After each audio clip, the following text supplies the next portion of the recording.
Je suis présentement à l'intérieur des remparts de Québec. Ces vieilles pierres ont vu se dérouler plusieurs pages de notre petite histoire du Québec. Juste ici à côté, il y a les plaines d'Abraham et le 13 septembre 1759, c'est là que s'est jouée la fameuse bataille des plaines d'Abraham. C'est une date très importante dans notre histoire puisque ce jour-là, en perdant cette bataille, le Québec a sonné la fin du régime français. Quelques jours plus tard, c'était la reddition et on passait sous le régime anglais. C'est donc le 13 septembre 1759, une date très importante dans notre histoire. Cette bataille des plaines d'Abraham, les historiens nous disent que ce fut un carnage, une bataille qui d'ailleurs se serait déroulée très rapidement. On dit qu'à peine 17 minutes fut le temps pour cette bataille qui a fait des centaines de morts de chaque côté. Mais le résultat a été que le Québec, ce jour-là, a commencé à passer d'un régime français à un régime anglais. Il y a des dates comme ça qui sont quand même très importantes. Si je vous disais, entre autres, le 23 novembre 1963, peut-être que pour plusieurs d'entre vous, ça ne veut rien dire, mais je sais que plusieurs allument, car le 23 novembre 1963, en tout début d'après-midi, le tout jeune président des États-Unis d'alors, John F. Kennedy, était assassiné dans les rues de Dallas. Évidemment, je pourrais vous citer le lundi 11 septembre 2001, et là, je suis persuadé que tout le monde est conscient de ce qui s'est passé, c'est près de nous. C'est ce fameux lundi où les 2 tours du World Trade Center se sont écroulées à New York suite à une attaque terroriste. Il y a ce genre de jours qu'on ne peut pas oublier, des journées qui sont marquantes. Mais probablement que les 2 journées les plus significatives de toute l'histoire de l'humanité sont insoupçonnées et ignorées de la plupart d'entre nous. La première de ces journées, on la retrouve au tout début de l'histoire de l'humanité. Vous savez, la Bible dit que le monde dans lequel nous vivons a été créé par Dieu. Il n'est pas le fruit de hasard, mais Dieu est derrière cela. D'ailleurs, les toutes premières paroles de la Bible nous disent qu'au commencement, Dieu créa les cieux et la terre. Dieu a créé les choses dans lesquelles nous sommes et il a créé aussi l'être humain. Et il les a créés à partir de 2 spécimens uniques, un homme et une femme, Adam et Ève. Et il les avait placés dans un endroit merveilleux. D'ailleurs, la Bible appelle le Jardin d'Éden un endroit de délices. Tout était parfait. Mais il n'y avait qu'une seule interdiction. Dieu leur avait dit à Adam et Ève, « Vous pouvez manger de tous les fruits des arbres de ce jardin, sauf du fruit de la connaissance du bien et du mal, car le jour où vous en mangerez, vous allez mourir. » Évidemment, Adam ne savait pas ce que ça voulait dire mourir, parce que c'était quelque chose d'inconnu jusque-là. Alors, on ne sait pas combien de temps s'est écoulé depuis que Dieu leur a donné cet ordre-là, jusqu'à ce qu'ils mangent le fameux fruit, mais le jour fatidique est arrivé où Adam et Ève ont mangé le fruit défendu.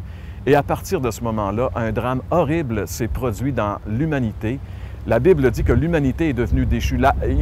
L'humanité a goûté la mort dont Dieu parlait. Cette mort dont Dieu parlait à Adam, c'était la déchéance totale de l'humanité. À partir de ce jour le plus sombre de l'histoire de l'humanité, où Adam et Ève ont désobéi à Dieu, des choses incroyables se sont produites dans le domaine de l'humanité. Par exemple, on pourrait dire que toutes les chicanes, tous les meurtres, toutes les guerres, toutes les atrocités, les vols, les viols, les enlèvements crapuleux dont on entend parler de plus en plus dans notre société, tout ce qu'il y a de plus dégradant commis par l'homme tire sa source de ce jour terrible, ce jour de la chute d'Adam et Ève dans le Jardin d'Éden.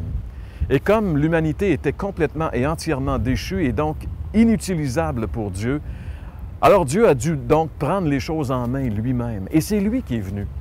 C'est lui qui est venu ici à la rescousse de cette humanité perdue. Il est venu ici dans la personne de son Fils. Il s'est incarné.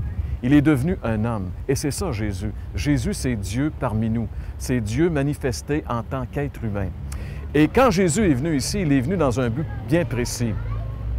Par exemple, l'Évangile selon Matthieu nous cite une parole de Jésus qui dit « Le Fils de l'homme est venu afin de donner sa vie en rançon pour plusieurs. » Donc, le but de Jésus en venant était de mourir, de donner sa vie.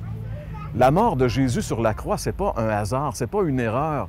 C'est vraiment le but, de l'existence de Jésus. Il est venu pour mourir sur la croix. Et lui-même le dit. Mais ce qui est le plus étonnant, c'est que quand Jésus mourait sur la croix, c'est Dieu lui-même qui mourait finalement.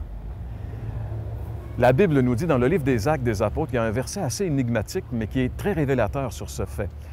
L'apôtre Paul, à la fin des années 50 de notre ère, alors qu'il retournait de son 3e voyage missionnaire, a un jour regroupé autour de lui les responsables spirituels de l'Église d'Éphèse et il leur a donné ses dernières instructions finalement. Il leur a donné des enseignements importants et parmi les choses qu'il leur a dit, il a dit ceci. Il a dit « Paissez l'Église de Dieu qu'il s'est acquise au prix de son propre sang. » Paul dit à ses responsables spirituels « Paissez l'Église de Dieu qu'il s'est acquise au prix de son propre sang. » Il y a un problème ici. Comment est-ce que Dieu, qui est esprit, peut avoir acquis une Église au prix de son propre sang, c'est-à-dire au prix de sa mort finalement? Comment est-ce que Dieu pouvait mourir? Eh bien, la seule réponse logique à cette question, c'est qu'il pouvait le faire à l'intérieur de son Fils, le Seigneur Jésus-Christ. La Bible nous présente Dieu comme étant un être tripartite, la Trinité, Dieu le Père, Dieu le Fils et Dieu le Saint-Esprit. Mais Christ est à la fois vraiment Dieu et vraiment homme. Et quand il mourait sur la croix, c'est vraiment Dieu qui mourait. D'ailleurs, l'apôtre Paul, dans la 2e lettre qu'il écrit aux Corinthiens, chapitre 5, et le verset 19, dit ceci, « Dieu était en Christ, réconciliant le monde avec lui-même, en n'imputant point aux hommes leurs offenses. » La première affirmation que Paul fait ici, il dit « Dieu était en Christ ».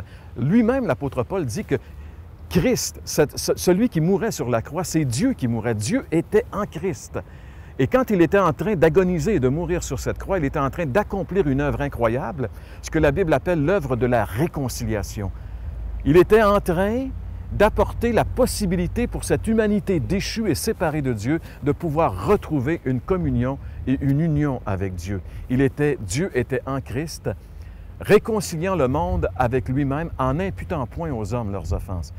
C'est l'œuvre que Jésus accomplissait sur la croix, c'est qu'il se chargeait des péchés de toute cette humanité perdue. En réalité, quand Jésus est mort sur cette croix il y a 2000 ans, il était recouvert de tous mes péchés, toutes mes iniquités, tous mes mensonges, toutes mes hypocrisies, tout ce que j'ai fait de crasseux et de mal dans ma vie ont été déposés sur Jésus. Mais non seulement les miens, mais les vôtres et ceux de toute l'humanité, de ces milliards de personnes qui ont vécu, ont été déposés sur la tête de Jésus et là, il a été passé en jugement à ma place et à votre place. C'est ce que la Bible dit.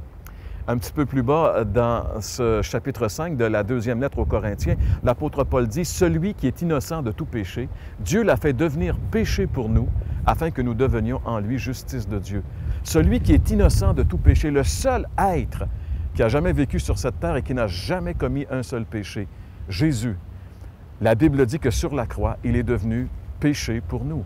Il est devenu coupable de nos péchés, afin que nous puissions devenir en lui justice de Dieu.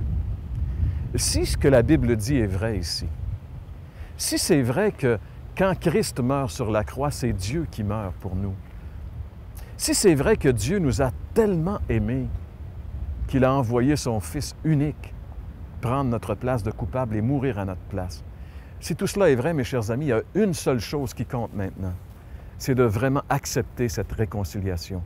À un amour si grand manifesté par Dieu, il ne peut y avoir qu'une seule réponse, notre amour. Si Dieu nous a tellement aimés qu'il nous a donné son Fils, la seule réponse logique, c'est que nous puissions nous donner nous-mêmes à lui et établir justement, accepter cette réconciliation et établir cette réunion avec Dieu. Alors la question que j'aimerais poser à la fin, c'est est-ce que tu as accepté cette réconciliation que Jésus a accomplie pour toi à la croix? Est-ce que tu as réfléchi au fait que la Bible dit clairement que le jour où Christ est mort sur la croix, c'est Dieu qui mourait à ta place. C'est Dieu lui-même qui donnait sa vie afin que tu puisses être pardonné et avoir la vie éternelle. Peut-être tu dis, c'est tellement grand, est-ce que ça peut être vrai? La Bible dit que c'est pas parce que Christ est mort il y a 2000 ans sur la croix qu'on est tous automatiquement sauvés et lavés de notre péché. Il faut le recevoir personnellement. Il faut saisir personnellement pour chacun d'entre nous, par la foi, la réconciliation que Jésus a accomplie sur la croix. Peut-être tu te dis, comment faire pour avoir cette certitude? Comment faire pour être certain d'être un vrai chrétien, d'avoir la vie éternelle, de savoir que mes péchés sont pardonnés? Eh bien, la Bible dit que premièrement, tu dois reconnaître que tu es un pécheur. Et un pécheur, ce n'est pas un malade, c'est un coupable. Il y a une grande différence entre les deux. J'entendais dernièrement un ecclésiastique très important au Québec qui parlait de la pédophilie comme étant une maladie terrible. La pédophilie n'est pas une maladie, c'est une perversion, c'est un péché. Et la personne qui viole un enfant n'est pas un malade, c'est un coupable. Il doit répondre de ses actes. Et nous sommes tous, même si on n'est pas tous des pédophiles, nous sommes tous devant Dieu des êtres pécheurs et coupables. Et nous devons un jour avouer à Dieu qu'on est coupable des mauvaises actions. Ça commence là, la réconciliation avec Dieu, en reconnaissant qu'on est pécheur. Et la Bible dit « tous sont péchés et sont privés de la gloire de Dieu ». Mais deuxièmement, ce qui est merveilleux, la Bible dit que Dieu nous aime. Malgré que nous sommes pécheurs, Dieu nous aime. La Bible dit « Dieu a tant aimé le monde qu'il a donné son Fils unique afin que quiconque croit en lui ne périsse pas, mais qu'il ait la vie éternelle ». Ce que le Seigneur attend de nous, c'est qu'on puisse se tourner vers lui maintenant et lui dire « Seigneur, prends ma vie, car je reconnais que tu m'as tellement aimé que tu es mort pour moi sur la croix. » Est-ce que tu as vraiment saisi que quand Christ est mort sur cette croix, c'est Dieu qui mourait parce qu'il t'aimait et que maintenant il voudrait entrer dans ton cœur, prendre le contrôle de ta vie et donner un sens à ta vie et te donner une certitude pour l'éternité? Tout ce que tu as à faire, c'est de l'inviter. Car tout a été accompli. Quand Jésus est mort sur la croix, il a dit « tout est accompli ». La seule chose que tu as à faire maintenant, c'est dans une simple prière de dire « Seigneur Jésus, je reconnais que c'est mes péchés qui t'ont fait souffrir et qui t'ont fait mourir sur la croix. Seigneur, je te demande pardon et je te demande maintenant de venir dans ma vie. Je te donne ma vie. Fais de moi ce que tu veux. » Si vous faites cette prière sincèrement, vous allez voir que ça marche. Jésus va venir dans votre vie, vous donner son pardon, vous donner une nouvelle vie.